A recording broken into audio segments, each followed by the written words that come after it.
Mau bertahan. Betul.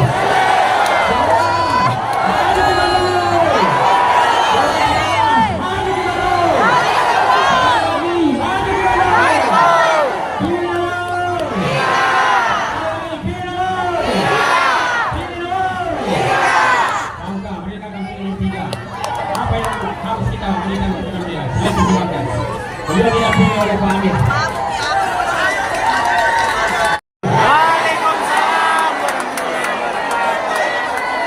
Alhamdulillahirrahmanirrahim.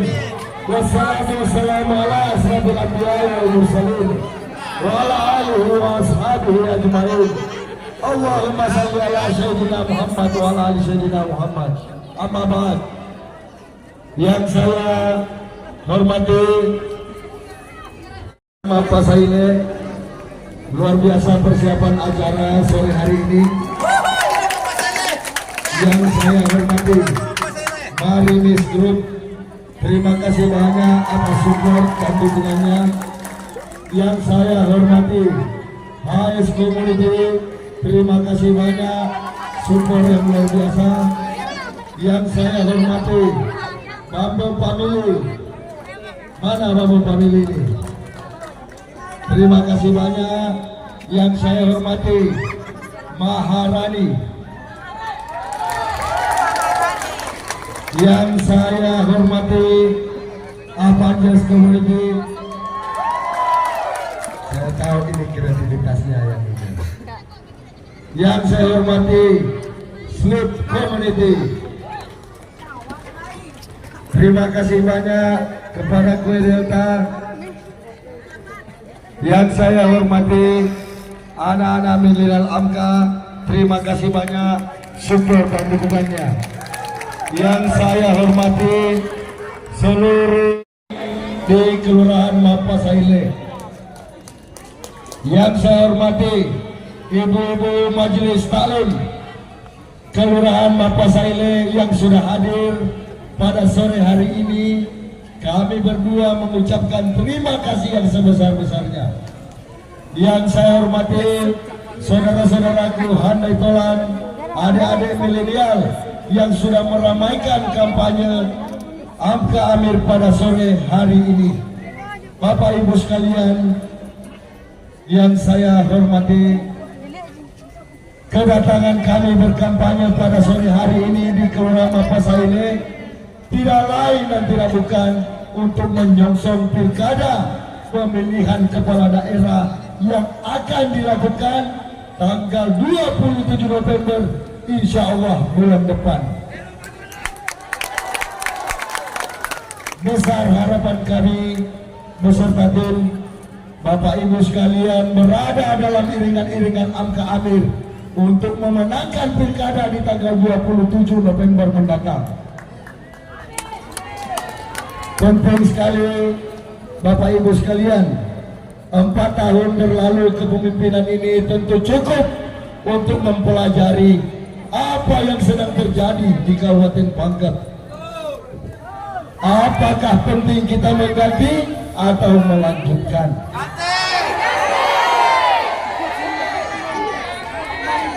Bapak Ibu sekalian yang saya hormati, mungkin satu pertanyaan yang paling mendasar terhadap saya pribadi, persoalan rambut yang panjang. Akan tetapi tidak ada yang saya langgar dalam ajaran agama. Bahkan riwayat menceritakan Rasulullah SAW dulu rambutnya panjang.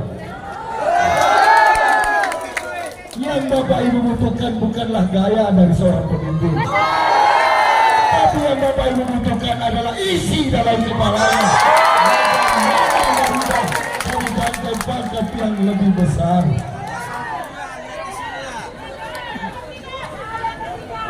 Kita melihat kehidupan hari ini. Coba kita lihat dipertontonkan di depan. Ruko yang semakin tua bukannya harga makin berkurang, malah pajaknya makin naik.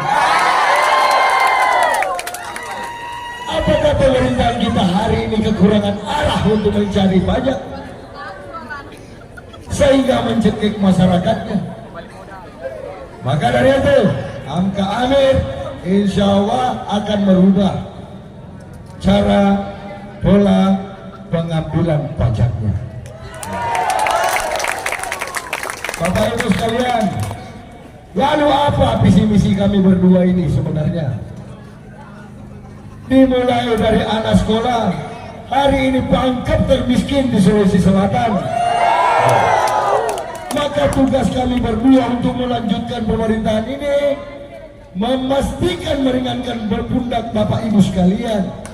Anak SD yang tadinya masuk kelas 1 SD saja, insya Allah angka Amir dari kelas 1 SD sampai kelas 3 SMP bagian kami tanggung, pemerintah yang tanggung.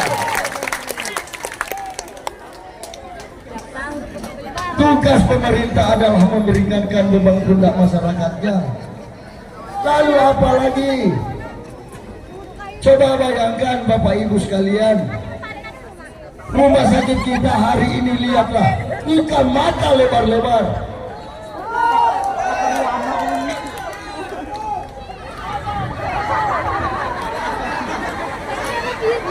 Semua harus kita perbaiki. THR, anak tenaga honor berpenghasilan 350.000, 500.000, sekolah jauh-jauh kembali digaji dengan 300-500.000. Insya Allah angka Amir tidak ada anak THL yang berpenghasilan di bawah 1 juta.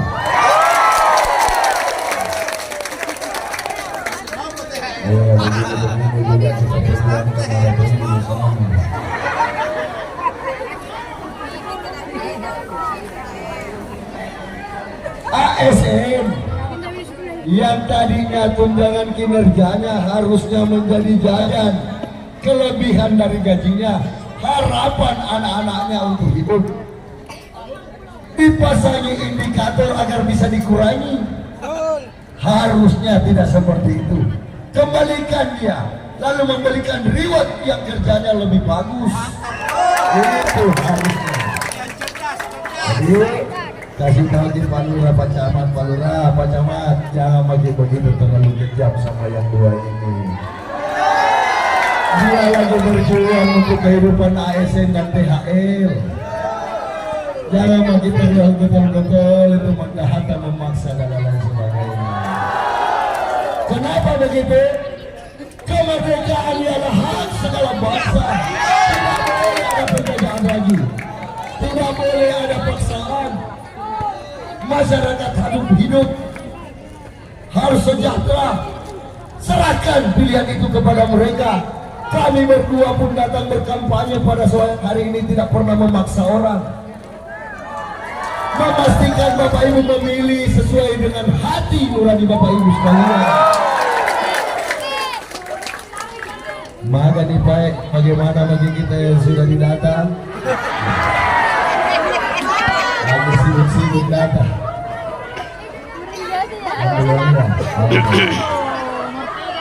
Kalau begitu, saya tidak mendata kalau begitu. Saya heran soal data ini.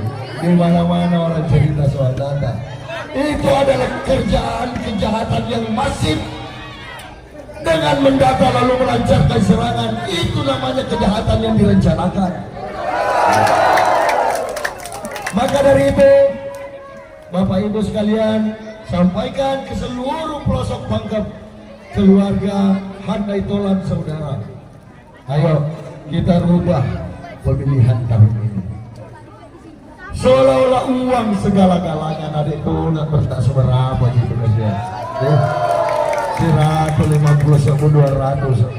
Engkau tahu kali kalau mak beres di juta saya di ulu, lah gempung.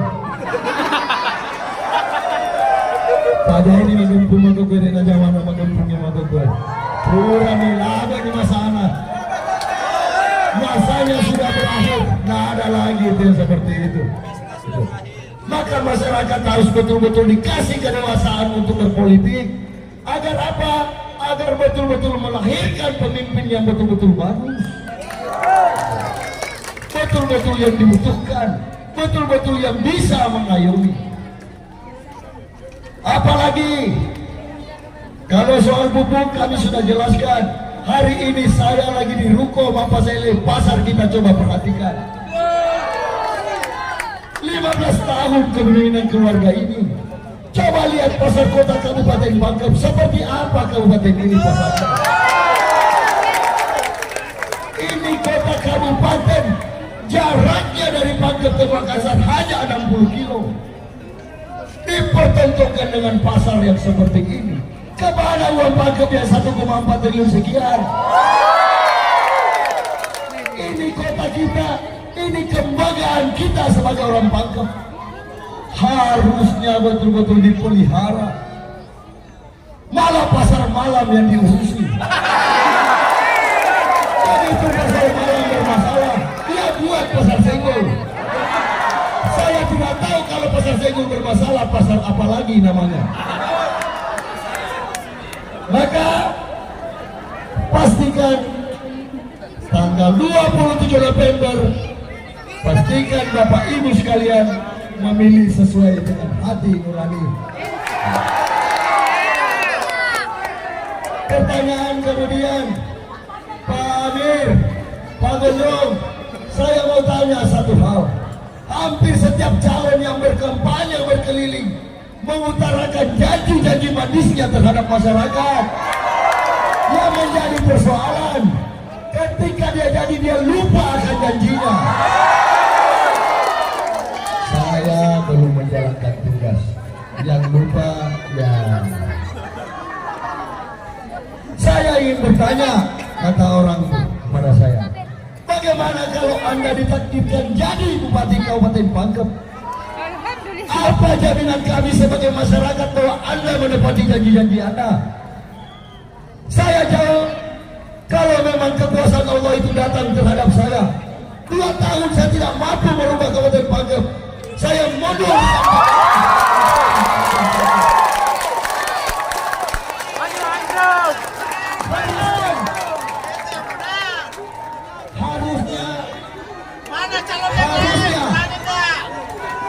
Setiap calon yang maju berkontestan berani berjanji di depan masyarakat. Kenapa?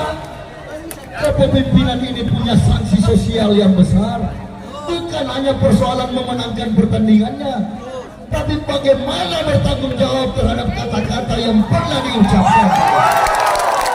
Maka dari itu, saya secara pribadi mengatakan, jika Allah Subhanahu wa Ta'ala betul-betul mentakdirkan itu, maka 2 tahun saya tidak mampu melakukan perubahan, saya mundur jadi bupati.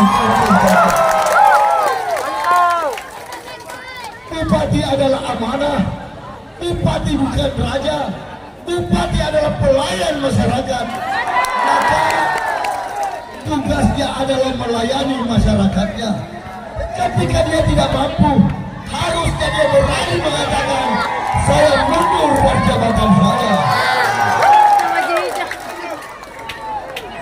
Kemudian daripada itu, hari ini ada 3 calon yang bertanding di Kabupaten Pangkep. Harapan Angga Amir, calon yang 2 ini juga ingin berjanji di depan masyarakat untuk membuktikan bahwa dia serius untuk membangun daerah kita ini. Bapak Ibu sekalian yang saya hormati, tidak ada satu pujian dalam kami berdua. Kami berdua betul-betul dilahirkan dari keluarga yang pas-pasan. Hidup kami juga biasa-biasa saja. Takdir yang mengiring kami berdiri di hadapan Bapak Ibu sekalian. Tidak ada kebanggaan sama sekali. Maka prinsip kami perintis, kami bukan pewaris. Kami betul-betul berusaha dari nol, bahkan dari minus.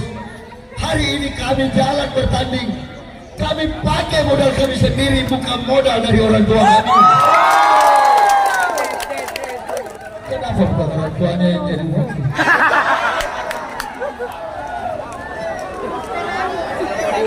Maka besar harapan saya, Kelurahan Mampasele memberikan saya semangat baru pada sore hari ini. Kelurahan Mampasele memberikan saya spirit, memperlihatkan dan mempertontonkan bahwa ada semangat yang lahir di Bapak Sailo pada sore hari ini. Perjuangan ini insya Allah kami akan gencarkan terus menerus dan kami tidak akan pernah menyerah. Dulu jauh sebelumnya muncul cerita di nama Haji Gubernur Gajah Partai lah. Ternyata saya mendaftar, partai saya ada. Ya saya mau tanya, siapa yang berdusta? Begitu partainya ada, dia tidak lolos tanggal 22, menjemah di mana-mana. Ada kekuasaan Allah Subhanahu wa Ta'ala yang tidak bisa dilarang. Tanggal 23 kami melakukan pencabutan nomor dan mendapat nomor 3. Pertanyaan saya, siapa lagi yang berdusta ini? Setelah 2 tahap kami lewati, hari ini pertanyaannya cerita yang beredar dengan Kaderina.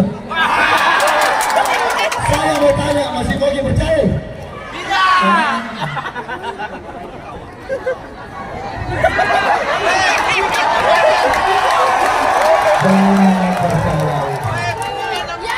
Dia pikir hanya dia yang punya segala-galanya.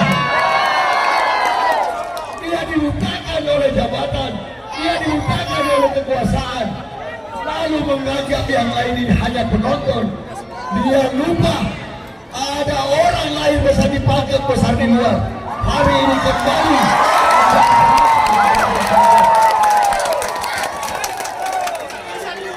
Bapak Ibu sekalian yang saya hormati,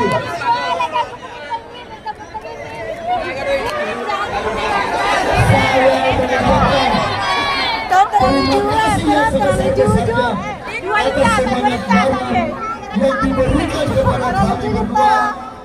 Insya Allah waktu yang 57 hari ini kami berdua akan maksimalkan untuk berjuang dan mengatakan kamilah pemenangnya. Bapak Ibu sekalian, doa, harapan, dan dukungan tentu sangat kami harapkan. Semoga Bapak Ibu sekalian ada dalam keadaan sehat walafiat dan berpikir yang sehat agar melahirkan pemimpin yang betul-betul menjadi pengabdi dan pelayan untuk masyarakat Kabupaten Bangka. Maka dari itu, saya akhiri dengan ucapan wabillahi taufiq wal hidayah. Wassalamualaikum warahmatullahi wabarakatuh. Berarti itu bukan diferensiasi pembeda antara kita dengan mereka. Sama jadi. Tetapi alasan yang kedua bisa sama, bisa berbeda. Yaitu alasan kepentingan. Saya yakin dan percaya tidak satu pun orang yang tidak memperjuangkan kepentingan. Munafik, hipokrit, bohong kalau kita mengatakan saya ada di sini tidak punya kepentingan. Hanya saja kepentingan itu bisa berbeda. Berbeda cara membaginya, berbeda letaknya. Sebab kalau musim panas seperti ini kepentingan penjual es itu yang menang. Kalau musim hujan datang kita kedinginan, penjual bakso yang menang. Kepentingannya, pertanyaannya secara vertikal, kepentingan siapa yang akan diperjuangkan oleh angka Amir ini? Apakah vertikal yang di atas bukan yang di bawah?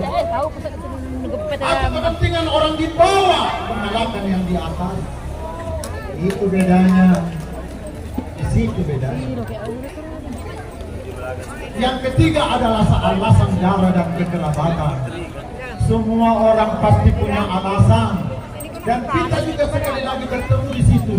Bukankah kita semuanya, saya tidak mau mengatakan bahwa kita berkerabat dari nasab Adam alaihissalam terlalu jauh. Tetapi dari Nabi Nuh alaihissalam semua binasa waktu itu ketika terjadi banjir bandang, yang tersisa adalah mereka yang ada di atas kapal Nabi Nuh. Dan itu adalah moyang kita semuanya. Berarti kita semuanya berkerabat. Tidak ada yang pernah meminta untuk menjadi anak siapa.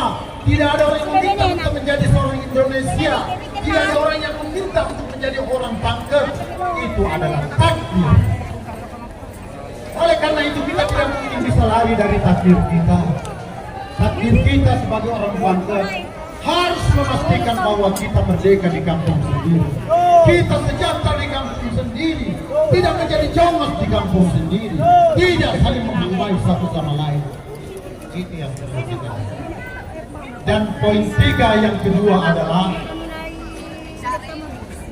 apapun yang kita lakukan, urusan apapun yang sedang kita urus, dimanapun, kapanpun, dalam kondisi apapun, pastikan ada 3 harga yang kita bayar.